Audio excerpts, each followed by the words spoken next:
Futures for Black Lives and Beyond, co-hosted by the Center for Equity, Justice, and the Human Spirit, the Collegiate 100, Xavier's Pre-Alumni Council, and the Edgar Dookie Jr. and Leah Chase Family Foundation. My name is Dr. David Robinson Morris, and I'm the founding director of the Center for Equity, Justice, and the Human Spirit at Xavier. And along with Reverend Mitchell Stevens, Interfaith Chaplain in the Office of Campus Ministry, we will serve as your moderators. Xavier student Tia Alexander will serve as our Q&A facilitator for this evening's very important panel discussion. Before we get into it, we'll begin as we begin all in-person center events with the Center Sifa, or Song of Praise and Intention, read by Reverend Stevens. Reverend Stevens. Thank you. Please join me in these moments of reflection as we reverence our Creator. As we journey toward inclusive excellence, may we uphold the dignity of all human beings, work in every occasion to seek greater understanding, and practice love, deep and difficult, during our time together. We welcome all and extend to every other grace unmerited. May we always remember the giants on whose shoulders we stand, the ancestors who have gone before us and dreamed us into being. May we be forever inspired by their courage and reminded that service is more important than success. Community is more important than narrow self-interest. People are more important than possessions, and principle is more important than power. May whatever we do and who we endeavor to become be shaped by a commitment to equity, justice, and uplifting the human spirit.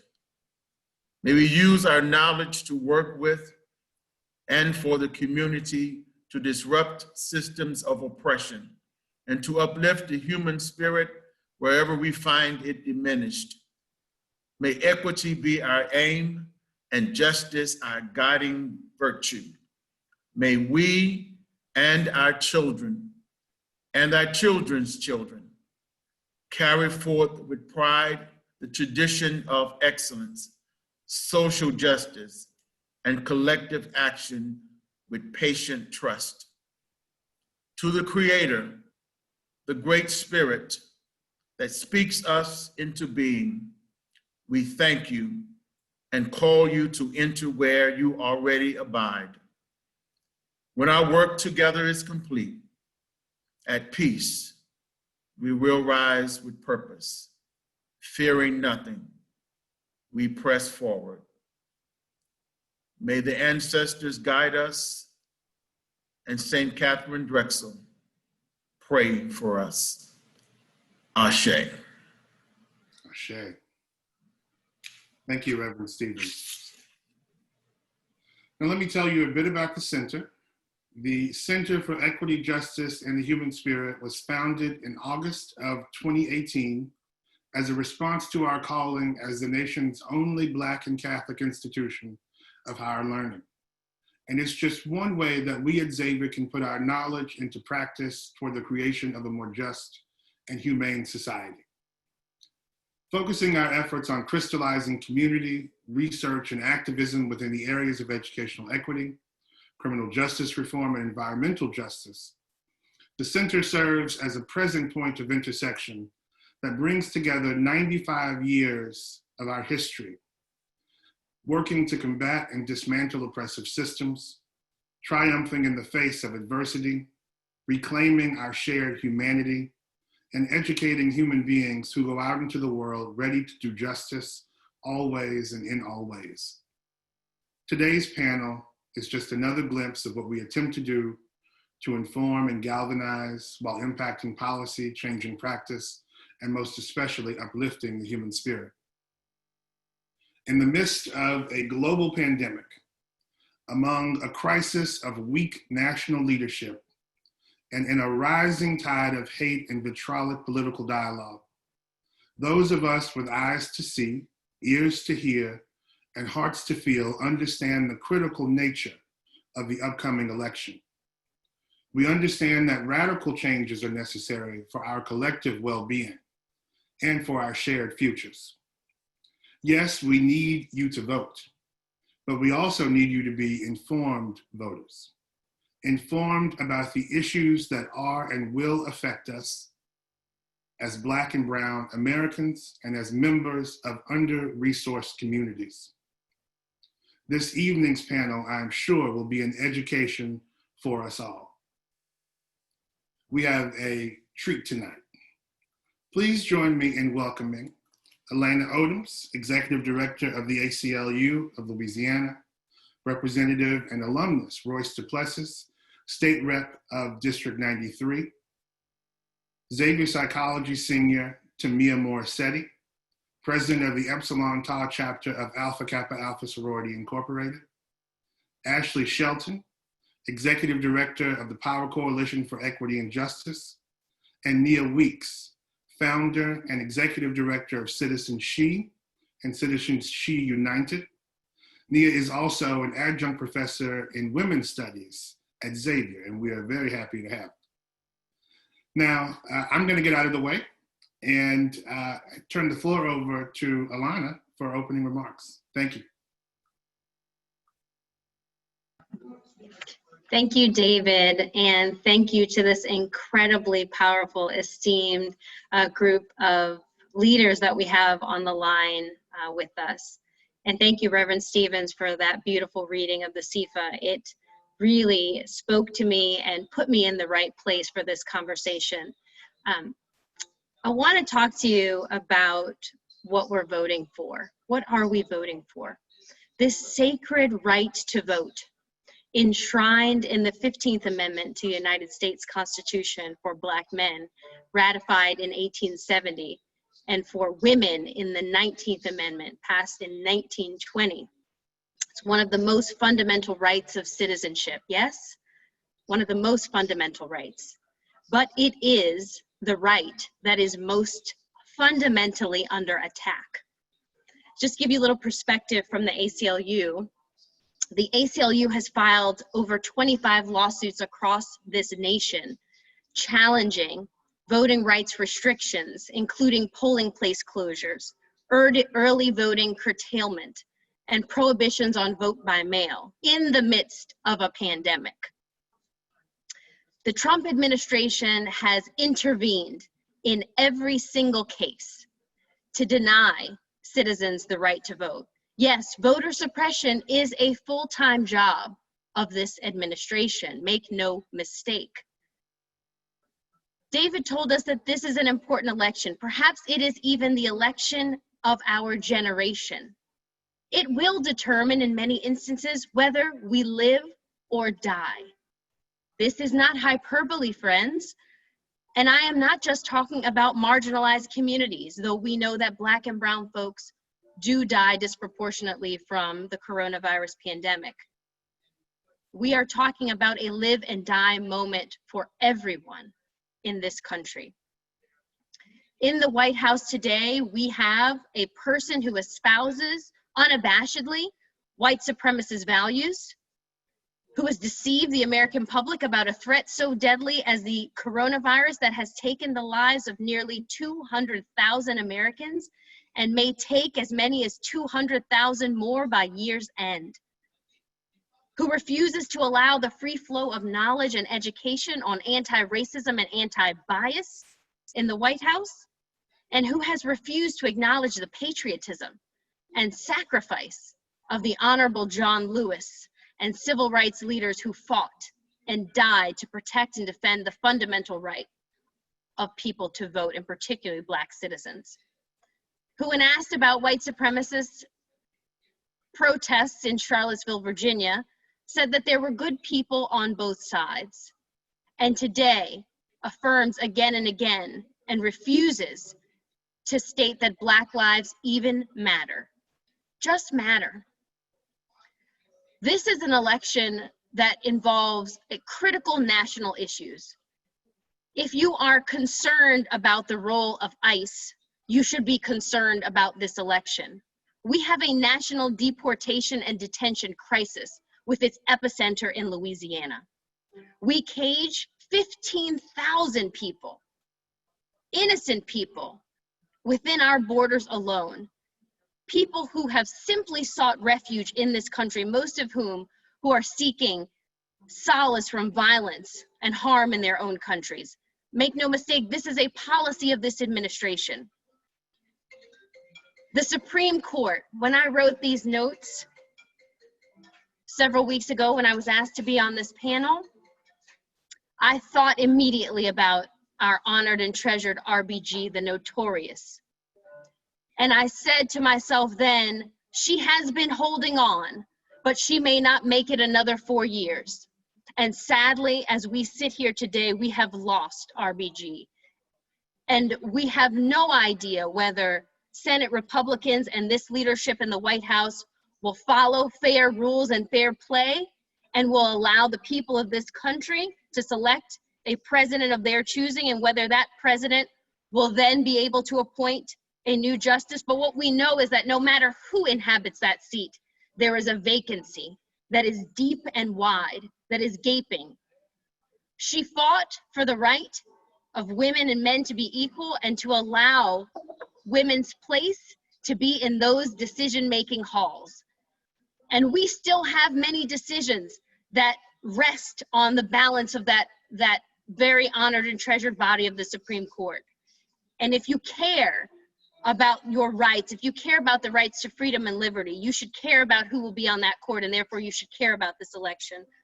As it relates to police violence and terror, this administration has used military to occupy communities of color and beat back innocent protesters, while failing to acknowledge why our nation is in crisis to begin with. Racist policing, as we know, is a very real thing, and it's a tremendous threat to Black men and women, boys and girls, but it's also killing white folks and folks with mental health disability. It is a threat to all of us. If you care about the lives of our people and our children as it relates to police, you should care about this election. On the local front, there are many issues that should also bring you and rouse you to vote. Prosecutor elections. They are happening all over this state, including in New Orleans.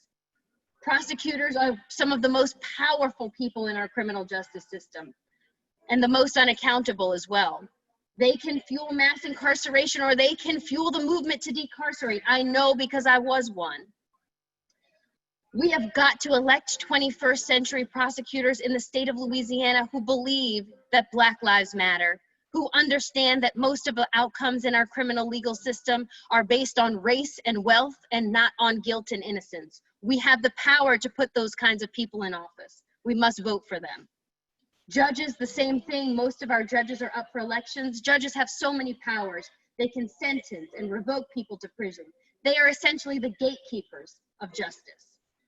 These are individuals who we also have the power to elect. There are members of our House of Representatives. In particular, there's one person that I'm thinking about who's up for re-election, Clay Higgins, member of the House of Representatives, who blatantly asked and stated that he would use his own weapon to shoot down peaceful protesters. This man has not been censured, but he is up for re-election.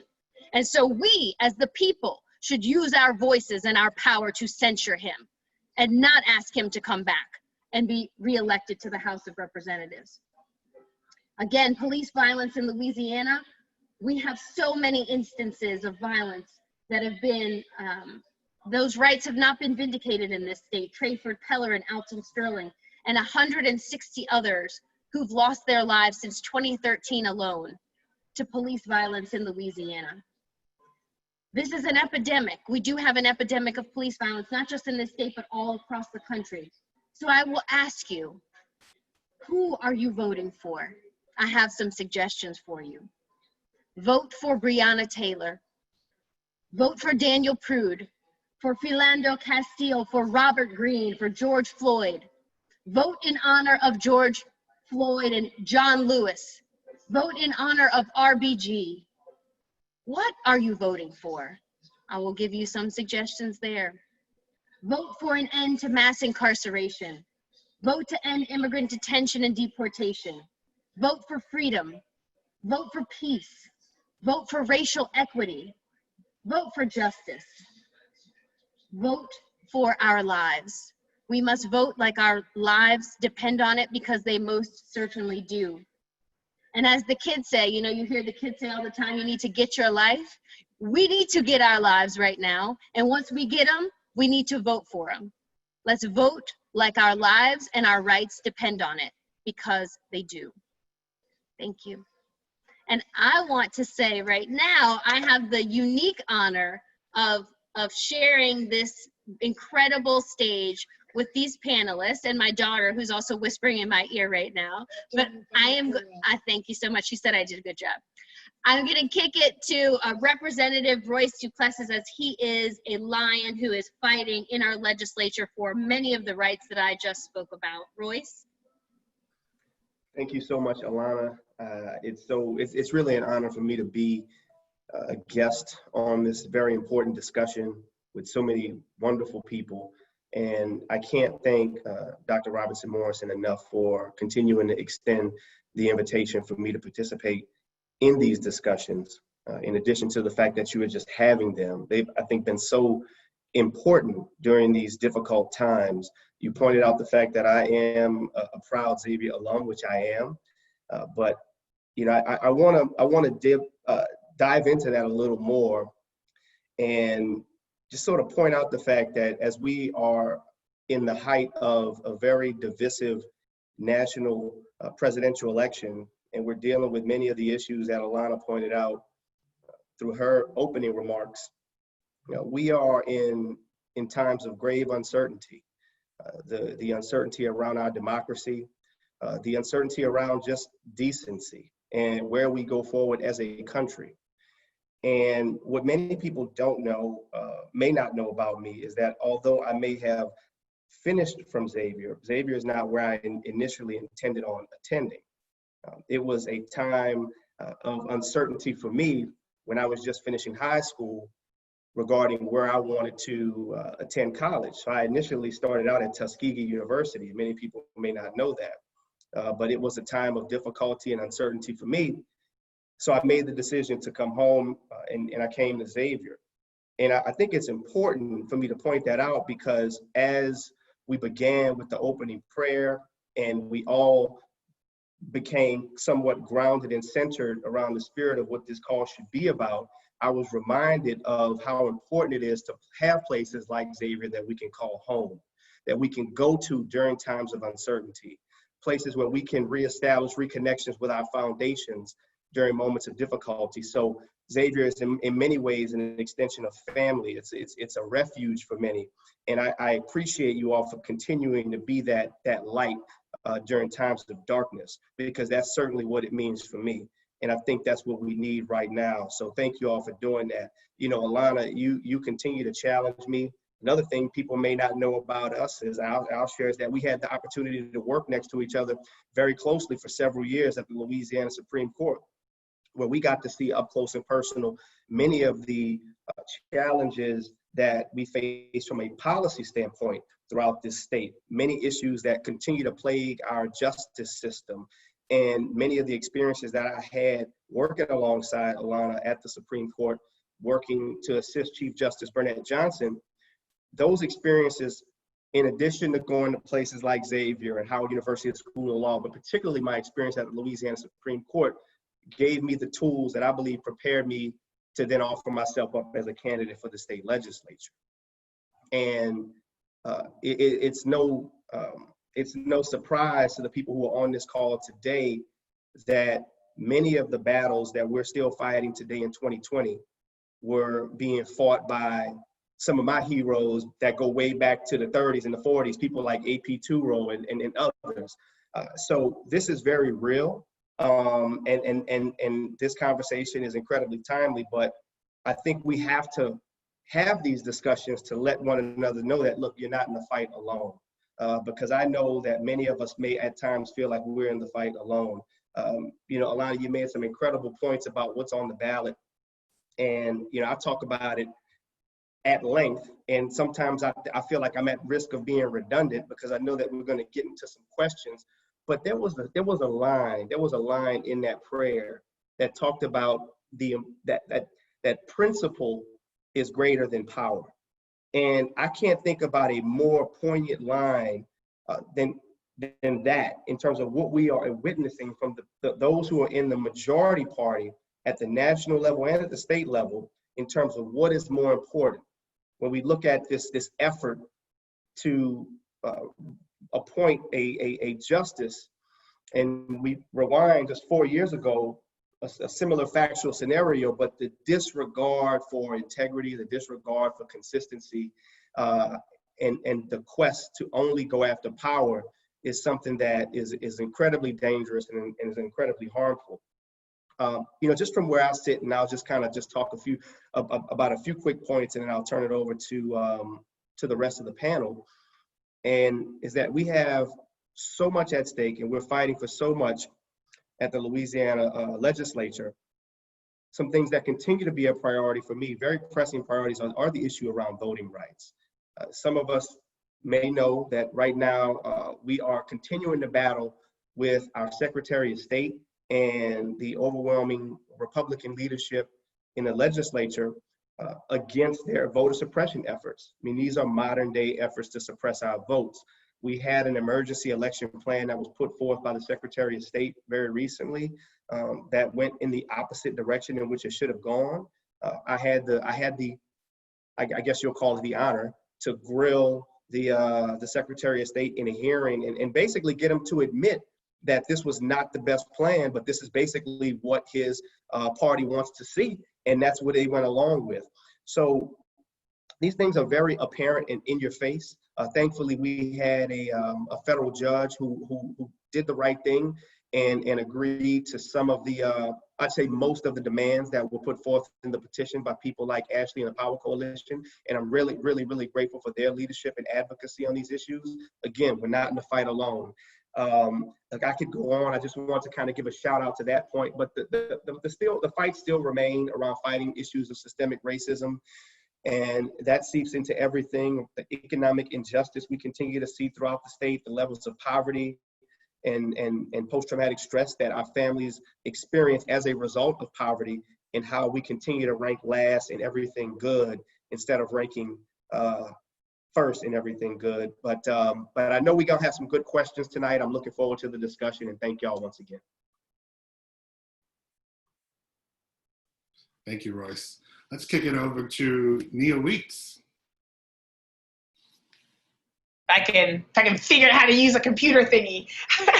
Good evening, everybody. My name is Nia Weeks. I am from right here in New Orleans. I'm an Ursuline girl. I'm so happy to be here. I am so happy to be a part of the Xavier family in the Women's Studies Department. Shout out to my class who's here. I love y'all. I miss y'all. Haven't seen y'all faces in a while. But I get to teach 12 beautiful, brilliant Black women. And we talk about power and justice, and they challenge me every day, and they make me feel good. So I am grateful that you all are here, grateful to be a part of this.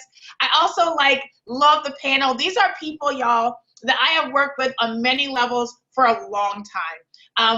When we talk about cohesiveness and adjusting, I mean, Ashley was right there when I was putting Citizen She and She United together, when I got my first check, supporting the work. Royce and I have been friends for a long time. I checked Royce before he ran. Royce took the check, and he's been running dope ever since. Alana, she's just beautiful, brilliant, and does all things great. And so this is really an honor for me to be here. Basically about me, I rocks with Black folks. All day, every day. Come for mine, don't. Love Black women all day. And so everything that I do is around Black women and Black community. I'm an ex-public defender. So Alana and I, even though we were on opposing parts of the court, always had the same ideology, and I appreciate that. And I am a former policy director of a local organization called Women with a Vision, who organized and pushed marginalized Black women as far as they can go to live the lives in fullness. We got to stop fighting for survival. This is bigger than survival. We got to enjoy our time here. We deserve that. But you can't change policy until you change the policymakers making decisions about you and they don't see you as a full human, right? If they don't respect you as a full human, they ain't gonna make nothing work for you. So you've got to be fully aware. But if you want to be in a space where you're enjoying life, you enjoy waking up and going to sleep, that you can go to sleep without having to worry about your mama and your daddy and how they're going with their health. You can go to sleep without worrying about your friends and their health and getting to school and the car breaking down and all that stuff and being hurt with the police and all that. If you want to get rid of all that, vote. Vote and be a part of the process that changes the construction of how this country has moved. And so I'm so excited to be here, so excited to be on this panel. Thank you, David, so much for having me. Thank you, Nia. Nia always wakes you up. Next, we'll have Tamia Morissetti. So, hello everybody. My name is Tamia Morissetti. I'm from Detroit, Michigan. I am a public health minor and psychology major at Xavier. And I am the president of the Epsilon Tau chapter of Alpha Kappa Alpha Sorority Incorporated on Xavier's campus. And a little bit about what I wanted to say is, you know, I've had opportunity to engage myself in multiple different ways to just understand myself a little bit more about the political process, how it goes as far as elected officials and things like that. And I want to encourage my fellow Xavierites to take the initiative themselves to do a little bit more research about the candidates that we are electing, because it is extremely important that we get the right people in office this time around. I remember working as a poll worker. I was in EPI, which is like the person that's on the computer. I always get like a young person to be the person on the computer. So I was always that young person on the computer. I worked with City of Detroit as far as the Center of Popular Democracy as well.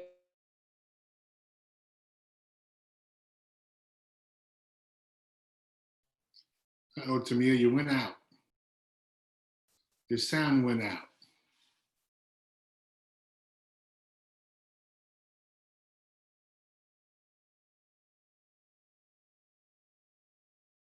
I don't really think about it, but you know, as a college student, first generation college student who my parents didn't finish college, so it's like it was brand new to me.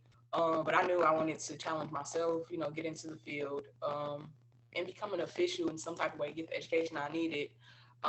So I definitely know how it is to like not have the information, you know, not really know what it's about. But we're here today to, you know, give you a little bit more information, and as well as for me to learn a little bit more information myself from some esteemed panelists we have here. And I just really want to encourage Xavierites to take the initiative yourselves. I know my chapter myself, we're having voter registration events at this very moment. We are super excited to have a vice president who is a member of Alpha Kappa Alpha Sorority Incorporated. So of course we're taking the initiative on that back end as well. And Greeks in general, just getting them out there, letting their light.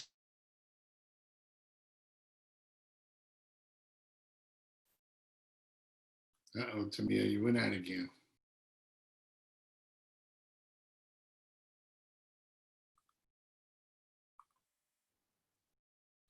Right.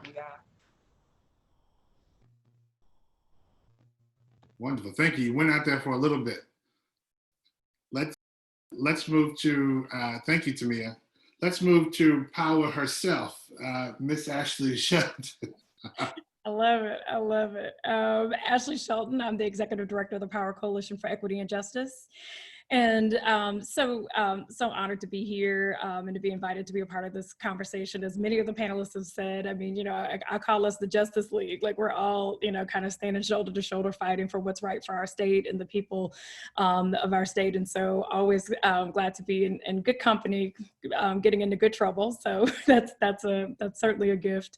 But also, you know, too, I would be remiss if I didn't mention that my daughter is a sophomore at Xavier as we speak. And so I am a Xavierite mom, and she's, you know, she's working hard, and so I'm a huge fan, I have to say.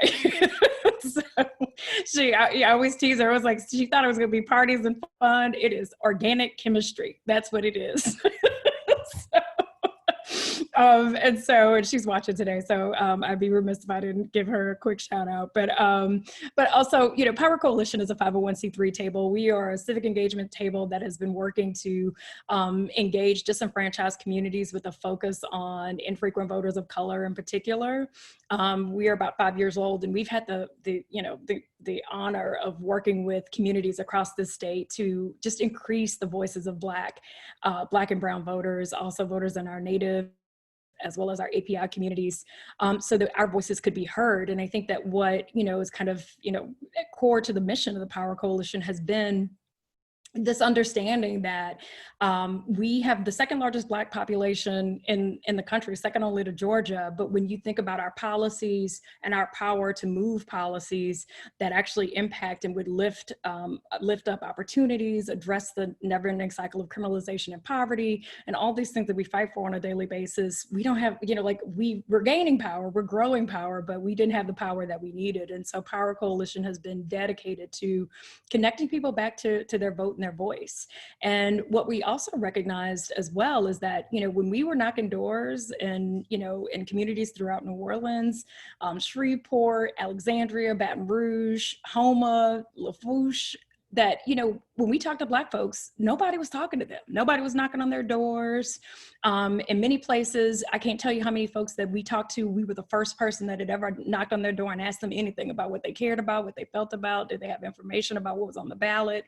And so for us, this has been about building voice and power, especially in communities of color, and specifically Black communities of color, because that is our largest, we have one of the largest populations.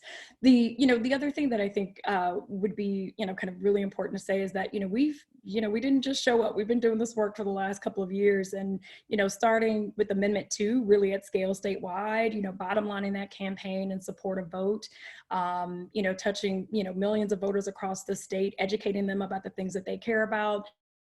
And then moving on into the 2019 statewide elections, where we did over 1.3 million contacts to voters of color across the state. And we saw some of the highest Black voter turnout that we've ever seen at 52%, which is proportional to, turnout on, for white voters, which, for this year, I'm excited to say that we've upped our goal. We want to see 70% Black voter participation in the primary, which is up from the 62% we saw in 2016. And also too, Royce mentioned it, but also really proud to, we're working on this opportunity that we have ahead of us, which Nia said, and Alana as well, that this is one of the biggest, the elections of our lives, of a generation. And so we're not just looking at it from the perspective of the vote, but also ensuring that you have pathways to your vote. And so we were proud to have been able to sue the Secretary of State for presenting an emergency plan that certainly did not protect the public health or safety of the citizens of Louisiana. And we were successful in winning that lawsuit. Really proud of that the judge's ruling. If you guys ever, I get geeked out by that stuff. But if you're ever interested in reading something that's about just equity and justice, her words were very strong, and she basically said that that the Secretary of State didn't have a case. The governor also stood with us on this issue, that we needed to make sure that, as our state continuously kind of sees, our numbers climb on COVID-19, that we needed to make sure that we had a plan. And so I'm really grateful for that outcome. So that outcome gives us 3 additional days of early voting. And so early voting, the new dates are October 16th through the 27th. And so we know that those are prime opportunities. We're treating every day of early voting as election day. So you'll be tired of hearing from us by the time this election is over, but we're going to be out there talking to you. Also in that lawsuit, what it also did was allow the absentee ballot, the reasons for requesting an absentee ballot to stand. And so from the previous presidential primary. So I think in the Secretary of State's plan, I think that he had only offered up for folks that had COVID or that had experienced COVID to be able to request. And now that original ballot with those 5 reasons will be in play, so that if you're a caretaker or you have underlying conditions, you will be able to request an absentee ballot as well. And so we're so proud of that victory. I feel like folks aren't talking about it enough. It's huge in the Deep South to be able to hold the line on voter suppression like we were seeing, with this emergency plan. And so just really grateful.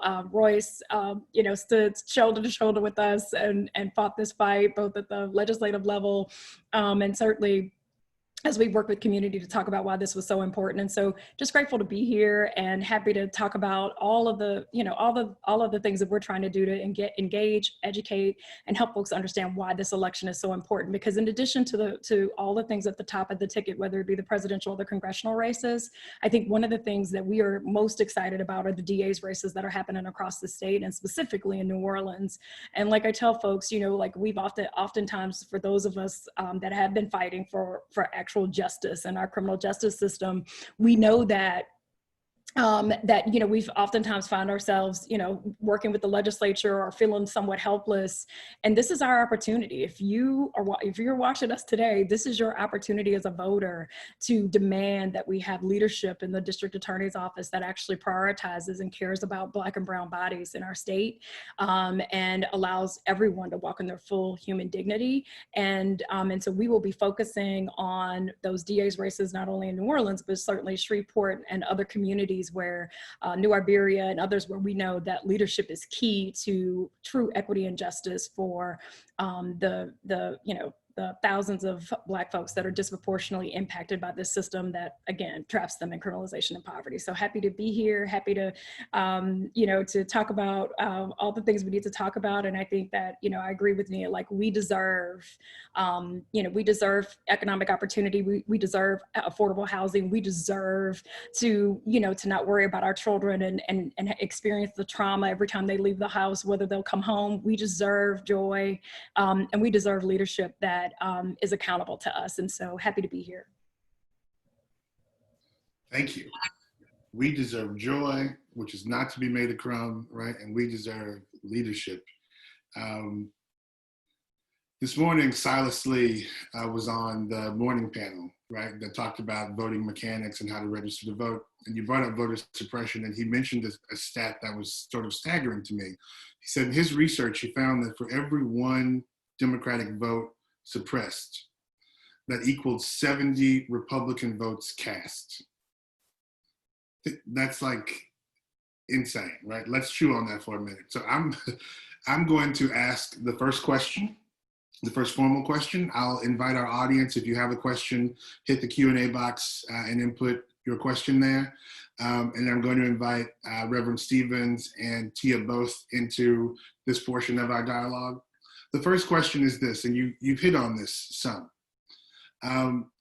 You've talked sort of broadly about the issues, right? But what are the issues that you all are working on specifically in your respective areas that you see are most important to the futures of Black and marginalized communities, right? And how do we make voting decisions for tomorrow and not just for where we are today?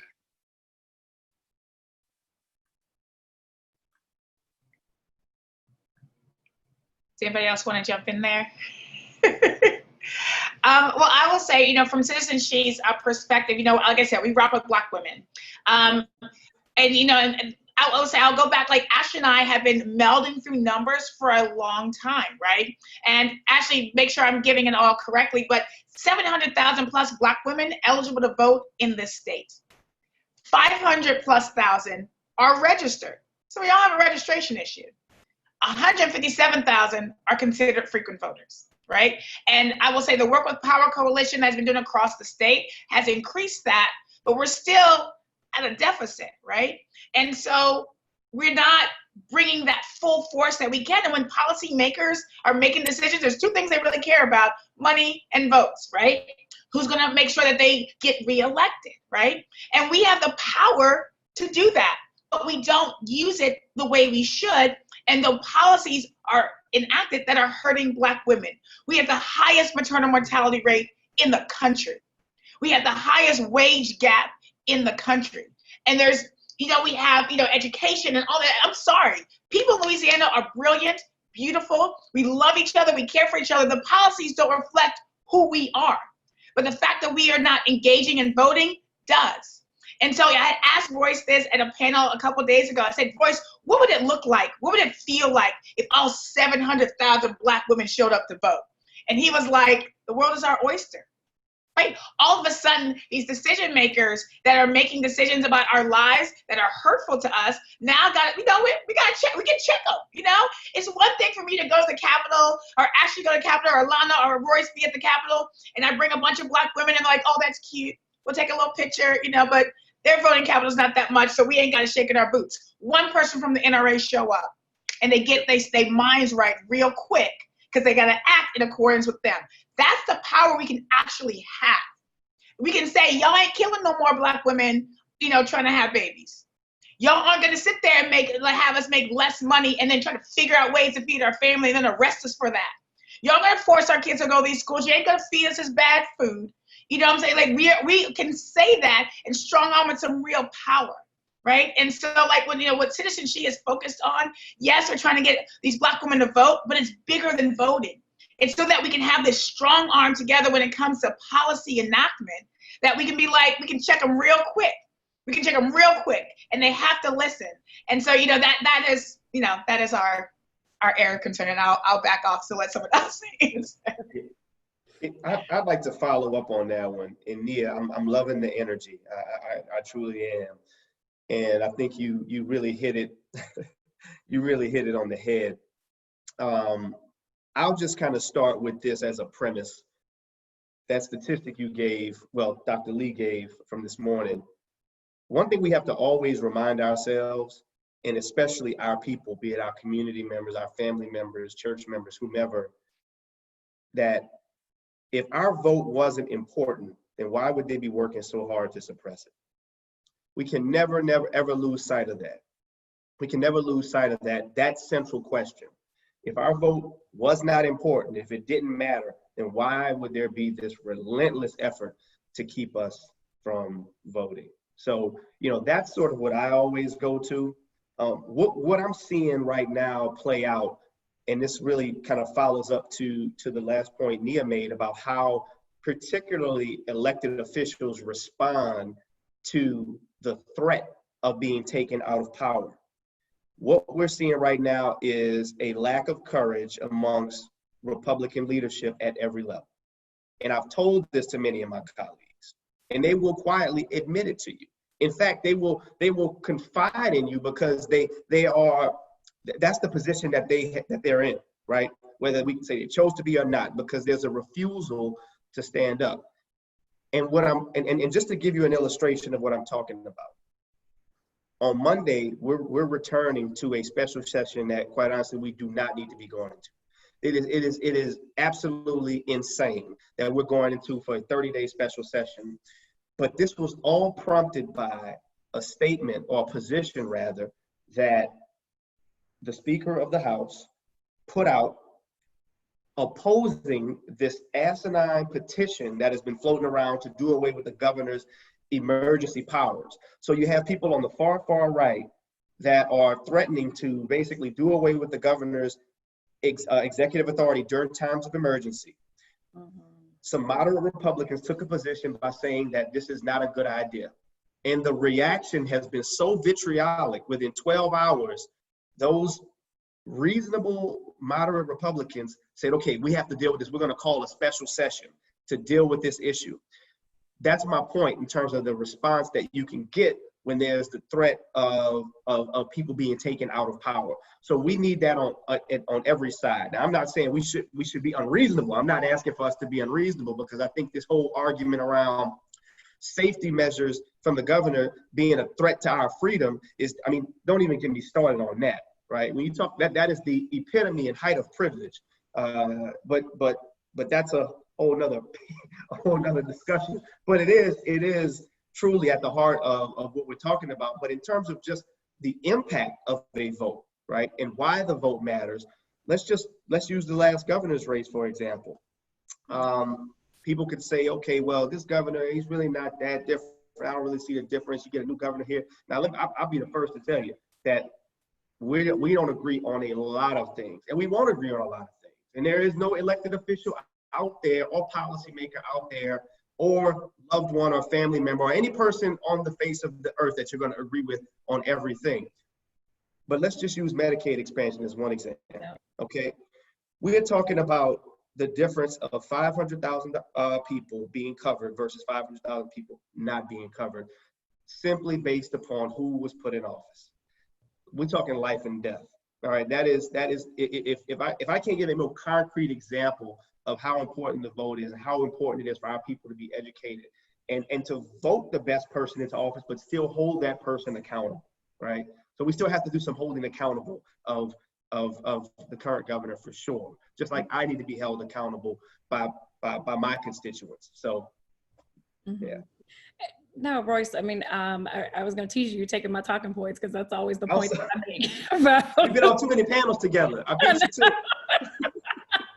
But I mean, I think that that's a clear example, though, is that like, you know, like Medicaid expansion. I mean, 500,000 people having access to healthcare or not in the midst of a pandemic, too. I mean, I think that none of us could have seen this pandemic coming and its, you know, its inevitable growth and unfortunately the fact that it doesn't feel like it's going anywhere anytime soon.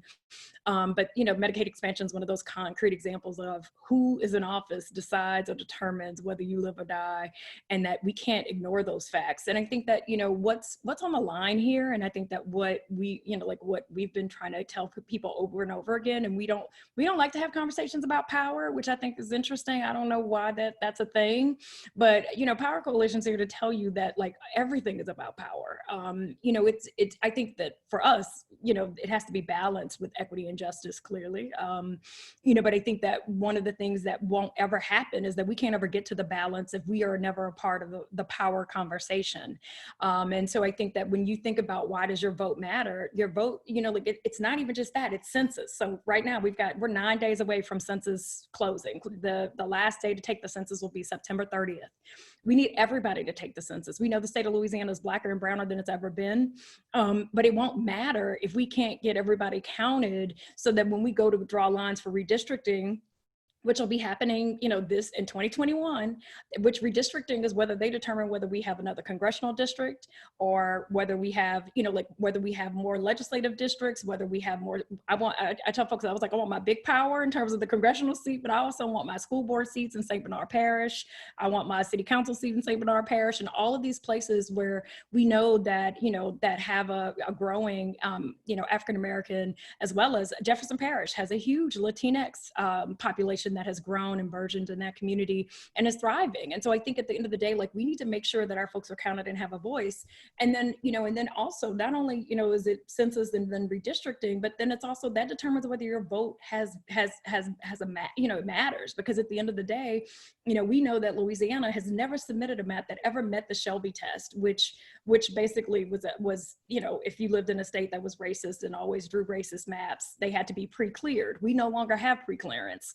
And so in a state that has never submitted maps that ever met, you know, a test of equity and justice, we're going to enter into 2021 having to redistrict and pray that, you know, like one, that through census, that there's enough representation to force some equity. And then certainly with all the folks that are here, fight for that justice and be prepared to go all the way to court if necessary to ensure that there's justice. And so if, again, you know, to Royce's point, if this wasn't about power and if your vote didn't matter and if it wasn't that important, they wouldn't be trying to both, you know, minimize your voice to be counted, one, then minimize your voice in the redistricting process so that you can elect leaders that actually care about the issues that matter to you. And then they wouldn't then further, you know, neuter your voice so that, you know, as we watched our Senate right now that was going to recess and do nothing about the fact that we're in a humanitarian crisis because of this pandemic, now find all the energy and the time in the world to try to replace Ruth Bader Ginsburg with no remorse or grief for her death or her passing, or, you know, to Royce's point about integrity. Like there, you know, this is not, you know, like this is not how we do things when we talk about, you know, kind of the United States and these processes. But of course, you know, like we've thrown all of that to the side because this is about holding on to power as our country becomes more majority minority. And so when we talk to voters, what we're saying is that, you know, if, you know, like your vote matters now more than it ever has. And, you know, and what we're fighting for is for you to continue to have a voice, not even just to be able to vote in this election, but to continue to have a voice in the issues that you care about. Because I think that unfortunately we're in a moment where we're going to continue to fight for many of the things that our grandparents and others fought for so long. And I feel so frustrated that here it is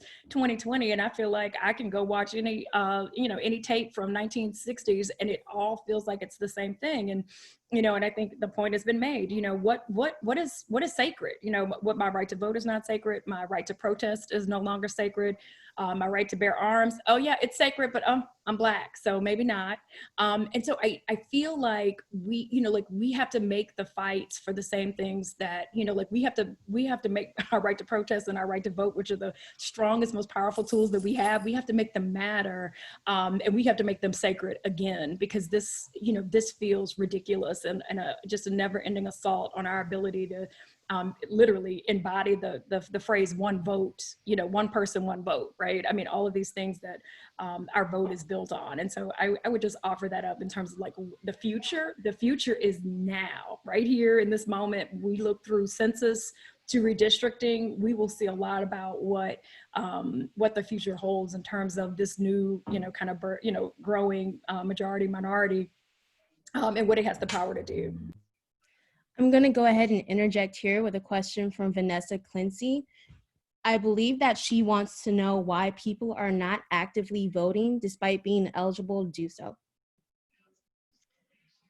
I have a follow-up for Ashley and maybe just a little piggyback there. So I think about, the Constitution and the language, we the people, in order to form a more perfect union. And you think about the contributions of Black people, in particular Black women, but Black people, to fighting for those rights that have allowed our nation to become a more perfect union. So us really physically standing in that gap in order to catalyze this country to live up to its highest ideals. We are clearly not there yet, but there are many things that stand in the way and have been hurdles and obstacles to us perfecting this union. One of those is that we have not been able to live freely in this country without the threat of violence, terror, and incarceration. And unfortunately, because there have been so few ways for us to vindicate those rights, in particular when you're talking about the rights of people who've been harmed by police and who have been harmed by our criminal legal system. I just want to let folks know, because this is an important initiative that the ACLU is working on. We are working on an initiative that will allow the civil rights, constitutional rights of Louisiana citizens to be vindicated who've experienced constitutional violations by police. And these are everyday interactions. So I'm talking about the focus of this, it's called the Justice Lab. The focus of the Justice Lab is to stop the stops. So as you understand all of the things that happen to our people with regard to brutalization by the police, they usually happen based upon some bogus kind of stop, where you are essentially targeted for either walking, riding, or driving while Black. And unfortunately, lots of those instances don't result in mortal injury or death. The ones that do are represented by the private bar, but there are thousands, probably tens of thousands of cases in Louisiana where people have just been treated terribly unfairly, have been stopped unfairly, searched unfairly, brutalized and beaten, and those are the individuals who we want to represent. We don't believe that that kind of behavior should go unchecked. And the Justice Lab is seeking to represent all of those individuals. Unfortunately, we have a 1-year statute of limitations in Louisiana for those kinds of actions, but we are also seeking to tell the stories of individuals who've experienced those kinds of instances. So if you've had any of those kinds of instances, if family members or friends have, please reach out to the ACLU and share that information. And then also, talking about just like other impediments to us exercising our voice. I can't remember whether Nia said it or Ashley said it, but they talk so terribly about us in terms of, young folks being disengaged, Black folks being disengaged. And really, it's a self-fulfilling prophecy, because if you actively suppress someone's vote and then point at them and say, oh, look how disengaged they are, look how terrible they are. Or if you incarcerate half of the population and then remove fundamentally under law remove their right to vote and put up barriers to them accessing that right back, then you're going to have the situation where Black people are disengaged from voting. It's very clear why we're disengaged. But we should not be discouraged by this. What we should understand is that the system is designed this way, but we must fight back. So if you are a person who was previously convicted of a felony offense, you still have the right to vote. What you need to do is make sure that you check in with probation and parole, and that you get an eligibility letter from them. If you've been off parole for more than 5 years, someone could correct me if I'm not saying exactly correctly, but there's legislation that Vote worked on. I'm sure Ashley was involved in it as well, but simply having a felony conviction does not prohibit, does not take away your fundamental right to vote in all circumstances. So that is a huge area that folks should be thinking about for, re-engaging people in their right to vote. I think there's something like 70,000 people who gained eligibility with that legislation passing. That's huge. That contributes to this number that we're talking about of the 700,000 people of Black women who need to be turned out to vote.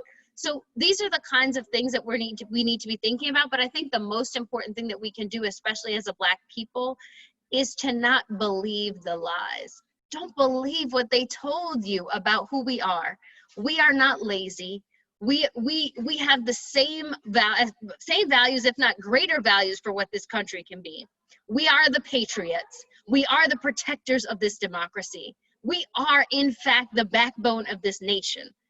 And so don't believe anyone who tells you that we simply are just disengaged and don't care. We care more than anybody else. And if we stopped caring, this nation wouldn't be anywhere like it is today. So trust and believe that, and run tell that to your friends and your neighbors and your family members. Yeah. Yes, I am so glad Alana said all of that. Like every time Alana speaks, I'm like, yep, that it. It's like, we gotta take this attitude. Like, who gonna check me, boo? Like, they gotta stay. The reality is that they have suppressed our vote intentionally. It's worked, and they've done so much work around it and continue to do so much work around it. And they look at us like, oh, you done slapped your own self, huh? And that's not true. We actually care so much. We're digging ourselves into so many holes. If you have someone that has to make a choice between going down to the poll and visiting their incarcerated child, it's a no-brainer. They're gonna visit their child, right? And it expands even further beyond, disenfranchised communities that we consider to be disenfranchised, right? It's bigger than just formerly and currently incarcerated persons. It's bigger than just people who, are working, trying to make ends meet. It's y'all friends. You know what I'm saying? It's professional people. I know a bunch of doctors and lawyers that don't vote because they feel like their vote doesn't matter. And we got so much on our plate as Black folks that we just don't always have the time to put our energy in something that we really feel doesn't matter. All the voting suppression tactics that they take, the ID state and, blocking up polls and changing your polls, all of those are big, but the biggest one that Alana pointed out is the one that's in our head, that it doesn't matter. And by getting in our heads, they gotten into our hearts because they make us believe that what they say about us is true. And so if I don't vote, I'm just being, that's just what Black folks do. We just don't vote because that's, we don't have time for that and the decision's already made for us, right? The reasons why decisions are being made for us is because they disengage us and moved us so far away. Y'all believe in yourselves. I know you do because you're sitting in this doggone panel. Y'all don't have to be here. My class has to be here. The rest of y'all don't got to be here. You know what I'm saying? But y'all care enough and y'all going to go have conversations with people because y'all care that much. Your hearts are hurting. Your spirits are feeling full and great at the same time and empty at the same time, and you don't know what to do. You all have so much power, and you all gonna do I believe it. I really believe it. I really believe Louisiana about to shock the mess out of this country, right? We're gonna show up in ways. People who don't want to give resources and support Louisiana, fine, we got us. We're gonna make this happen, and we're gonna become a bigger, better state because we can't afford not to. We can't afford it. Like we honestly, like, I love y'all, and I know we say, exercise your right to vote. Y'all gonna exercise your right to vote. Y'all gonna bring about 10 people with you, or else y'all gonna deal with me and everybody else on this panel because our lives actually do depend on it, and we're not gonna be what they say we are. No, Sorry. for sure. And then I just wanted one little quick thing. So one of the things that we do is called election protection. So in addition to all the education stuff that we do, we also we have poll watchers that watch the polls on election day. You know, I know, you know, Royce gets tired of hearing from me on the election day because I was like, Royce, this lady in your district said they done moved her polling location. What's going on? It's real. I saw it. It's very real. And so, you know, it's a, we have, so I want to give you a number. So there's 1-866-OUR-VOTE, and you can call this number. It's a national hotline, but they have lawyers from Louisiana that from the Louisiana bar that sit on and wait for your calls. So when you're having issues, they can tell you exactly what you need to do at that point if you're having an issue at the polling location. But one thing too that I think that we've also seen that also kind of, you know, pushes our folks away from the polls. So we know that a lot of our police forces in the major cities don't live in the major cities, but they always end up in polling locations in Black communities. You know, we also know that, you know, one of the things I was really proud to work with Royce and the Black Caucus on was ending this practice of, you know, of suspending people's driver's license for the inability to pay fines and fees. And, you know, and so there are all these like microaggressions and ways in which they disenfranchise Black voters from their vote. And if it's not that, it's also, you know, like we've also seen too, like, you know, the polling locations aren't marked clearly. So you don't know if that's the place because of COVID. You know, there've been a lot of polling locations that have been moved. And so we try to make sure that folks have a plan and they understand, you know, they understand where they're actually voting. And so I think that voting plan piece is really important. And then for our formerly incarcerated people and, you know, that are listening, or you have family, the reality is that, you know, like the you know, like votes, you know, win on that legislation, you know, it did re-enfranchise 70,000 folks. And in particular, one of the things that it provides is that you can call VOTE, Voice of the Experienced, and they will walk you through the process. They will hold your hand. They will go to the parole office with you. They will do all of those things to make sure that we get as many of our FIP community engaged in the vote. But as long as you've been off of probation or parole for 5 years, you are eligible to vote. And I think that, you know, they are continuing their efforts to make sure that there is no qualification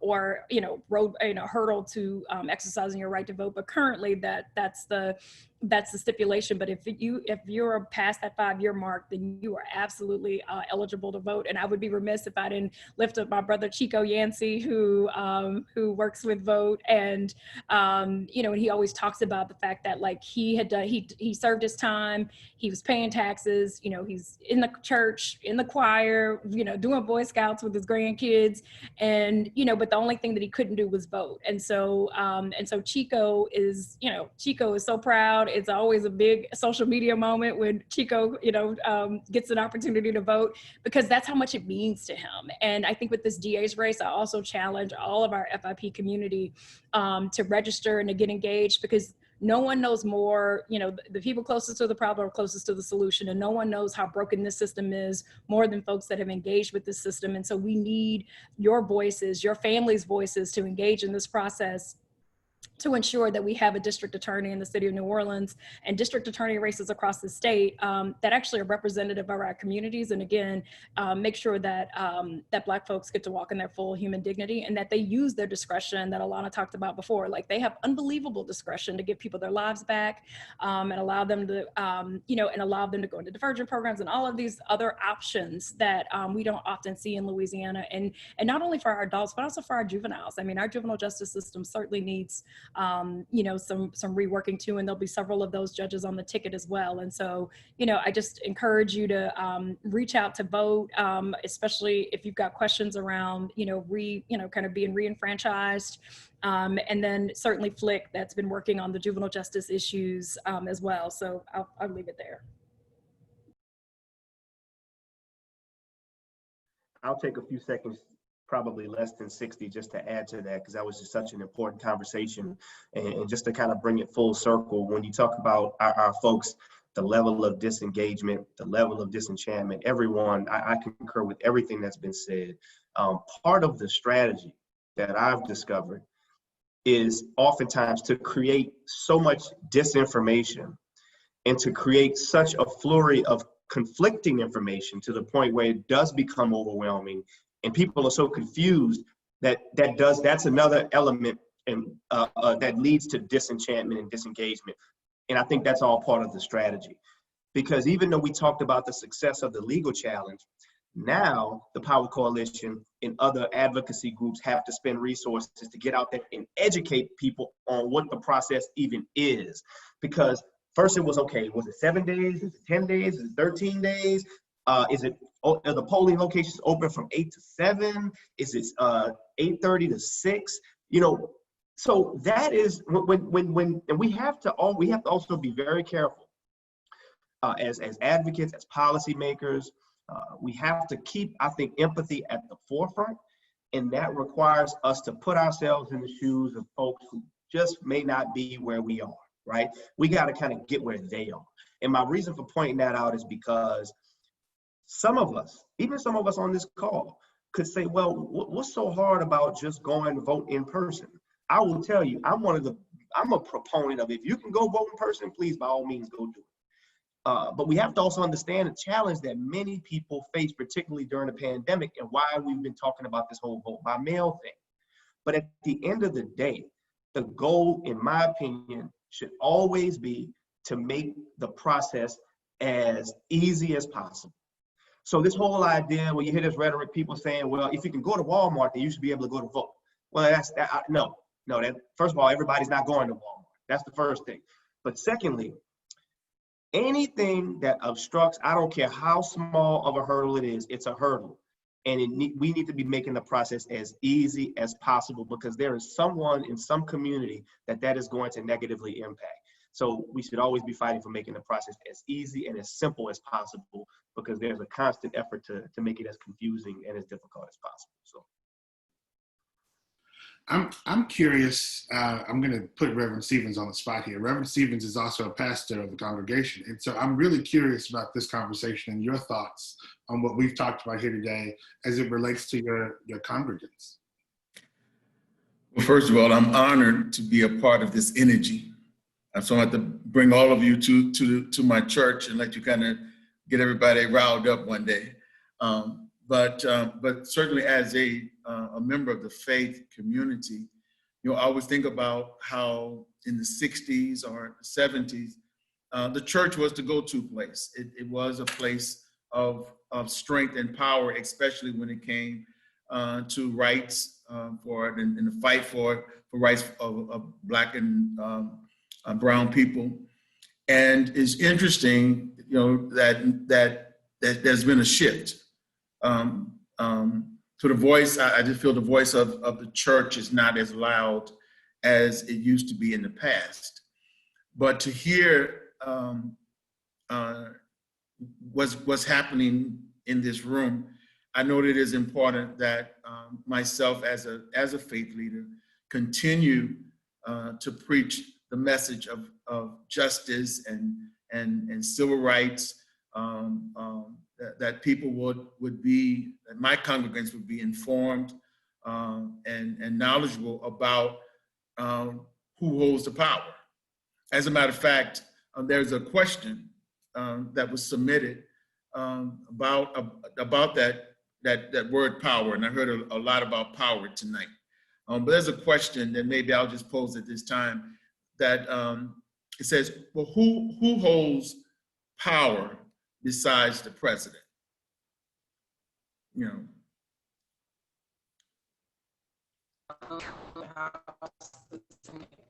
So I think it's something to think about, that, who holds power besides the president? Because, I think a lot of our thoughts are we're electing a president, and, we kind of forget about the others, the very important races that are also on the ballot, and, not just the president, but what else is necessary as it relates to power in this particular election, November 3rd.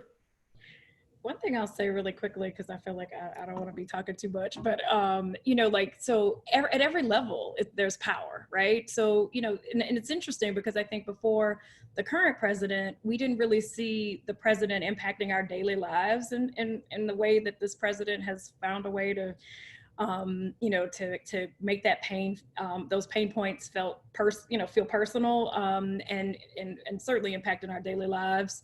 You know, but I always tell folks, I was like, the closer the election, the more directly it impacts you. And so whether you're talking about city council or in the example of these DAs races and these judges races, you know, we've seen folks, you know, like not work, you know, and you know, I'm gonna tease New Orleans for a second. It's like every day there's a judges race in New Orleans. It's like every other day. And I know it's a lot, but these judges are deciding whether or not your house goes into foreclosure. I mean, that was a race a couple of weeks ago, you know, like they're deciding real things, and who that person is and what they prioritize is really critical to your quality of life. And so you've got both juvenile court and criminal court judges on the ticket in New Orleans, and then the DA. And I think that if you know, like just the sheer numbers of folks that are impacted by criminalization in New Orleans, there's no way that this hasn't touched all of our lives in some way, right? And so when you want to think about power, the DA has unbelievable amounts of power. And again, he can use his power to give you your life back, or he can use his power to keep you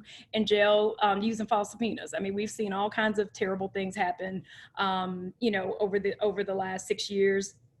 And even the term before that. And so I think this is about, like, this is our opportunity to take a stand and show the rest of the country, if not the world, that New Orleans will no longer stand for corrupt leadership in that role.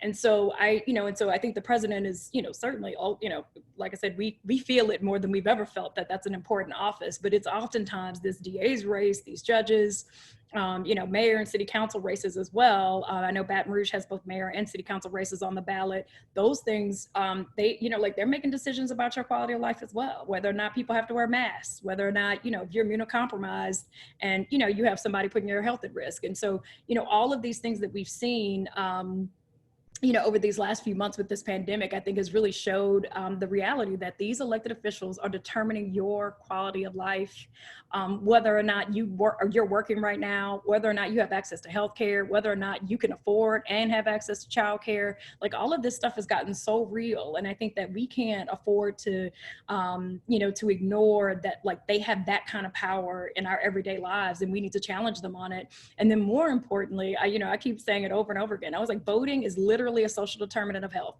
These folks are determining like you know, life and death at this point in it. And so we need to make sure we have leadership that we can work with, and leadership that's, you know, that's not going to be doing things in our name that make my stomach turn. I mean, I think we just saw the story about these hysterectomies that are happening in these detention centers. I mean, makes me sick to my stomach. And I keep thinking about my grandchildren when they say, well, you know, what did you do? You know, whenever I have them, whenever they get here, I want to make sure that I don't have to say that I was complicit in that in any way, because I absolutely abhor, like, all of the things that we see going on right now. And oftentimes as voters, we feel helpless to do anything about it, but your vote is it is the number one most powerful tool we have to do something about it. I want to piggyback off that actually a little bit, because that is absolutely 100% true. You know, I often think as a defense attorney, by the time a case reaches my hand, everyone that touched it is an elected official. The sheriff, the police, the judge, the DA, everyone who made a decision on how that person's going to navigate through and whether or not they go free is an elected official, except me. When my child goes to school, every decision about what they eat, what they learn, where their school is located, their transportation, all of that is elected officials making that decision before they even sit down. When you go apply for a job, there are people making decisions about your paycheck before you even sign a dotted line and accept and get offered the job. There are people making decisions about where you live. There are people making decisions about the food you eat. Every single thing you do, from the moment you wake up till you go to bed, someone is making a decision on how it looks like for you. And so if you want to be able to have, a say in how that goes, you care about your check. You know what I'm saying? You got to care about the person who's making a determination about your check. I want my coins. You know what I'm saying? That 48 cents a dollar ain't hitting on nothing, right? Like, I want to go on vacation, and I can't afford vacation on 48 cents to the dollar. You know what I'm saying? I can't constantly send my children to a school knowing that they're safe and knowing that they're learning the right thing, and that when some white child looks at my child and says a negative word to them, that I have a space where I can go fight for my child's heart and spine and spirit by people who actually care, right? I need that school board to reflect the heart of my child, Ashley's child, Royce's baby that's coming up. You know what I'm saying? Alana's child. I need the school board to care about them and how they experience life in the world. That matters to me. That's important to me, right? And so, like, you know, all the like power is like your parents have power over you, right? Your parents, you know, if you in college, I know y'all mine ask me for money. I got power over what they eat. If they take a lift or if they stay home watching a movie. I got that power. We all have power, right? To over other people's lives. And we have to think about that all the time when we're thinking about policymakers, because they really make decisions that we don't even know. We wake up one day and we're like, man, where'd that grocery store go? Some policymaker made a decision for that grocery store to go away and for this one to be here and not serving y'all good food. And that affects your health. You know, and so yes, everything around us has power. And I lost my earring, did I? Yeah. Thank you. We are coming to the end of our night in a very spirited discussion. And so what I'll ask now is for each of you to just take a minute or so and to leave us with one thought or one action item, one piece of information or wisdom that you would want us to carry with us from this moment forward.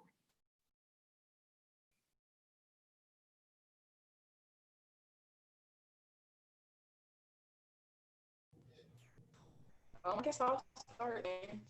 I guess something I would like to leave with any of the participants that are watching would be to just write down one thing that you want to see change in your lifetime. I think that will inspire most people to have some type of initiative to go vote, some type of initiative to start looking into politics and how it affects our lives on a daily basis. One thing I also will say is that us young people watching early 20s, just turned 18, people who are just getting that ability to vote, don't take it for granted. I was actually working as a poll worker on the day that Donald Trump was elected, and I was so devastated because it was my 17th birthday, not my 18th birthday, so I couldn't vote that day. And I just, like, from there, like, not even that he got in there and did anything yet, but that, you know, like, the spirit around him being elected and him having the power to make decisions for myself, it didn't sit well with me. And knowing that you guys are in college just like I am, just know that moving forward, everything that we do, we are the next leaders to come. We're the rising leaders, the rising politicians, the rising presidents.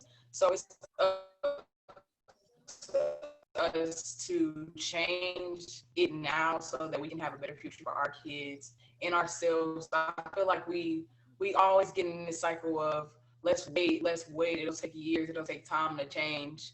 When is our time for change? When is it gonna come? Like, how long does it take? We experienced slavery, we went through the civil rights movement, all these other movements, and we still are oppressed as people. So I will challenge everybody to at least take one person to the polls with you and write down one thing that you want to see change in your lifetime. Thank you, Tamia. I'll end just by again thanking Xavier, thanking you, Dr. David, for your leadership, and everyone for being on this call. I'm inspired by not just the panelists, but even the attendees who choose to give up time out of their evening to participate in this conversation. So for me, it's not just an opportunity for me to share, but it's also an opportunity for me to receive. And I get just as much out of it as I hope, you all get from it. And my message would just simply to be to remain encouraged and to remain vigilant. At the beginning, I don't know if we had begun the actual discussion or gone live when Ashley talked about, we started from a Bible verse that the first shall be last and the last shall be first. So let us never forget that, and let us to remain vigilant. And I often talk about this idea of working towards progress or justice or equity in a way as though we're building a cathedral, so that my work, I may not see the end result of it. It's for my children and my children's children, but I should work for it as though that change is real and that change will happen within my lifetime, and that change should happen within my lifetime. So that is the sense of eagerness and fierce dedication that we must give to the fight, but also realizing that we still have so far to go and everybody has a role to play. So stay encouraged. I do believe that things will get better. Despite how uncertain things are right now, we have to stay the course. And remember, part of their mission is for us to become discouraged, and we can't do that. We can never do that. Thank you, Royce. I will certainly give some closing thoughts. I think that, I just keep telling folks, we have the power. We have the power to create a different path.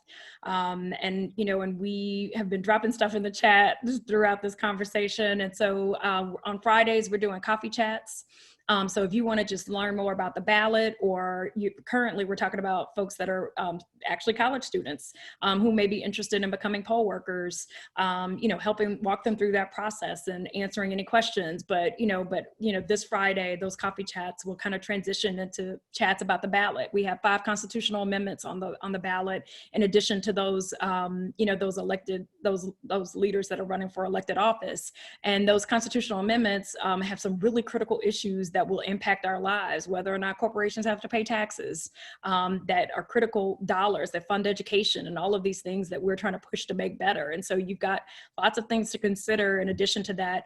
But one of the most important things that I wanted to share is that, and you don't have to be afraid, right? Like that we are going to be having coffee chats every Friday so that you can understand what's on the ballot, who is on the ballot. We will also, have on our website at powercoalition.org, the ballots. I think they're going up tomorrow, so they'll be up tomorrow with for all of the parishes that we're working in, but also links to the Secretary of State for some of those parishes where we may not have been able to pull that information specifically, but also too that we've got in-person voter registration ends on October 5th.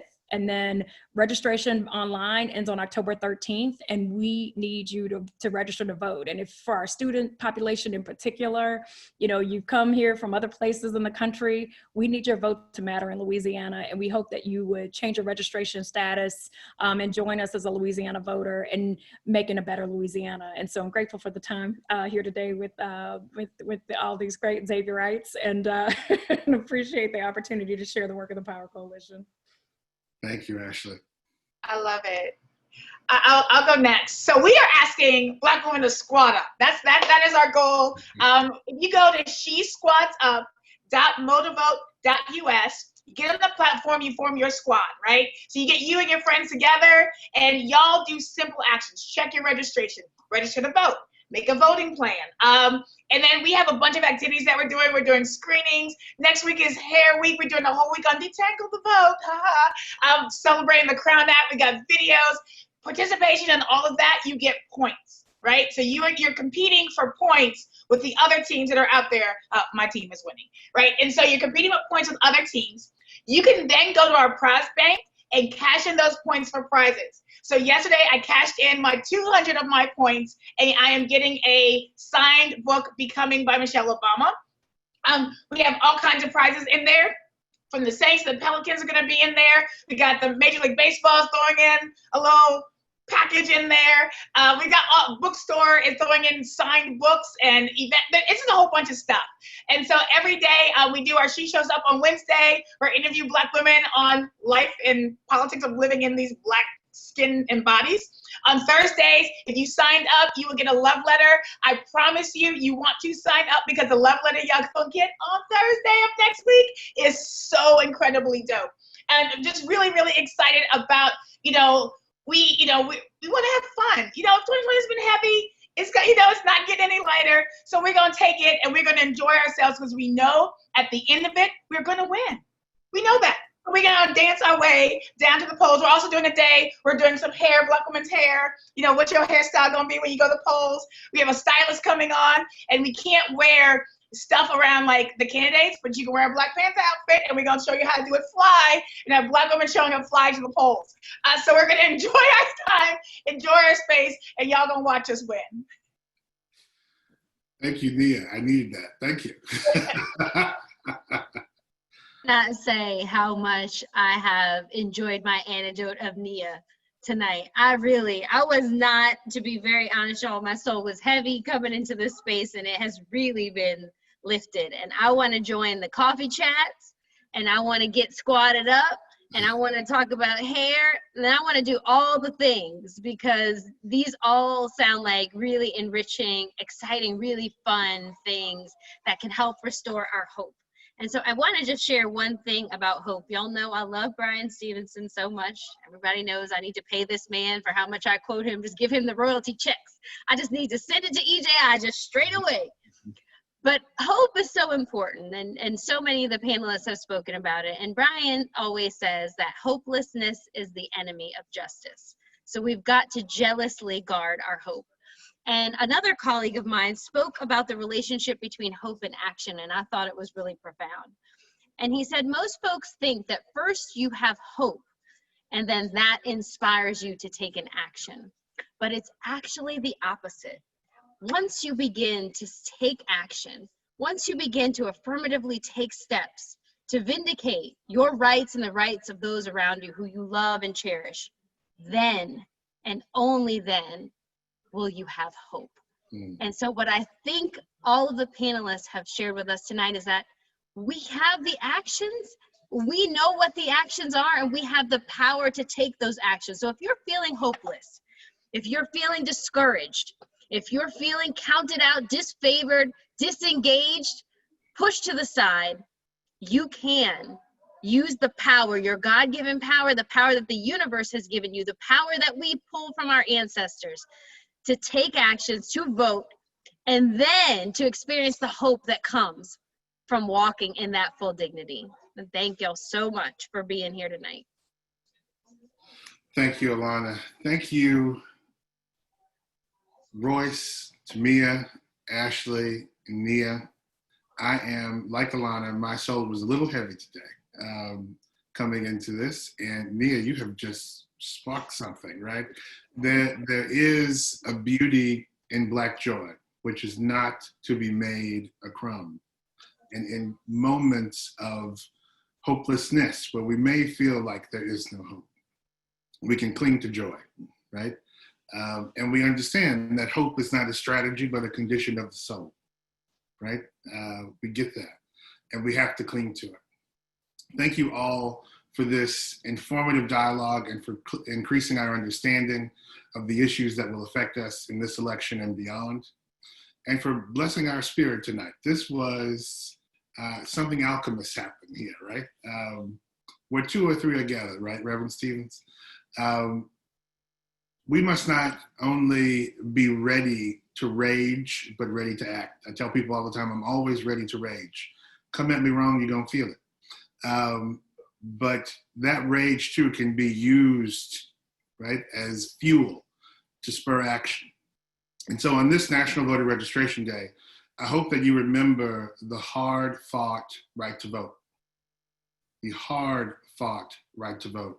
And it wasn't that long ago that we got it, right?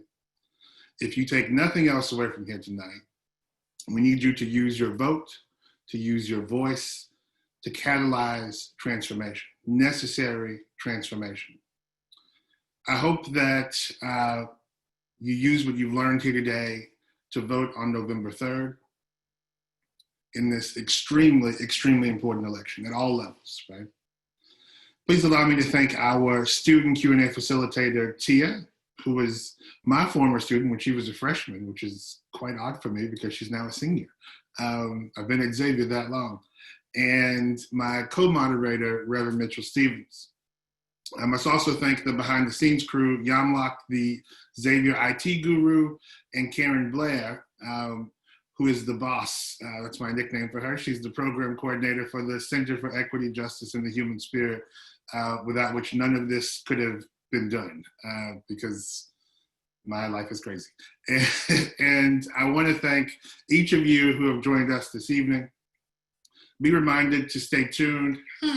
Be reminded to stay tuned for a short survey. Be well, be community. Remember our shared humanity. Be of good courage. Vote. Have a great night. Thank you. Thank you, Doctor. Thank you all. Also, and I want to give a shout out to Tia because she has been a great student at Xavier, reaching out, wanting to get voter rights bills legislation done. So I'll be following up with her. Shout out to Tia. Yeah. Thank you, guys. Yes. Yay. I'll be calling on y'all in a little bit.